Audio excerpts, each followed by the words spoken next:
natanggap na pamasko. Paano ba naman kasi, kung matinulang sana yung tatay, kung yung mga kinuha, mga mayayaman, hindi sana maraming natanggap tong inaanak ko. Eh, yung kinuha, mga barkada, puro mga lasinggero pa. Pakailan mo, kung mabarkada yung ninong niya, mag-anak ka ng sarili mo. Nagagalit na siya.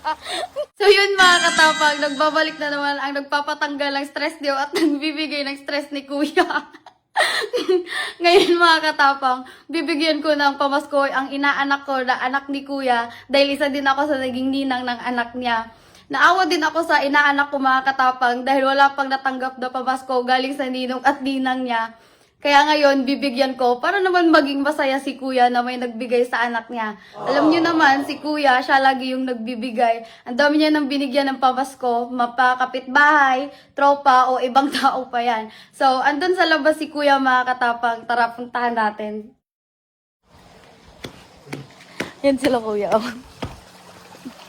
Yan yung tunay na lalaki. Marunong magbantay ng bata. Akin na muna yung inaanak ko, magbablog lang kami. Akin na, dali. Huwag ka mag-alala. Di ko papakita yung mukha. Dali.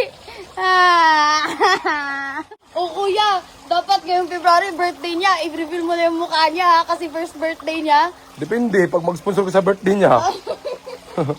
Di ba wala pa itong natanggap na pamasko yung inaanak ko? Oh, sakto. Pamasko mo sa kanya, di ba ninang ka? O asa yung pamasko mo sa kanya, nakalimutan mo na. Dapat tumabol ka kasi 25 ba ngayon? Kawawa naman tong inaanak ko. Walang natanggap na pamasko.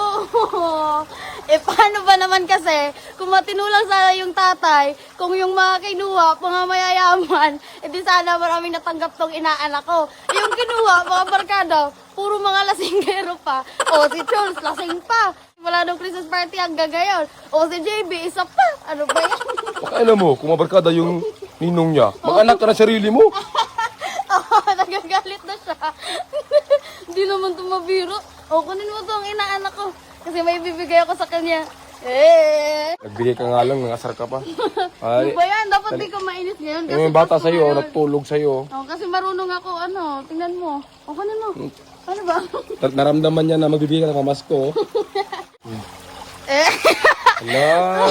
Parang ikaw yung mas excited eh. Ito na. Lo, Eh! seryoso? Oo nga! Ano ba yan? Ang ano mo naman, akala mo siya lang yung vlogger, ang yabang mo. Ang tuwa siya, wala. Dali. Lo. Uy, ibili mo siya ng yung parang truck ba? ATV ba yun? Hindi pa siya makadrive kasi wala pa siyang manyod eh. Basta, bili mo na siya ng pamasko. Ang tuwa siya.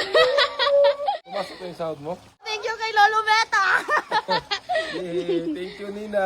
You're welcome. Masaya na yung ama niya.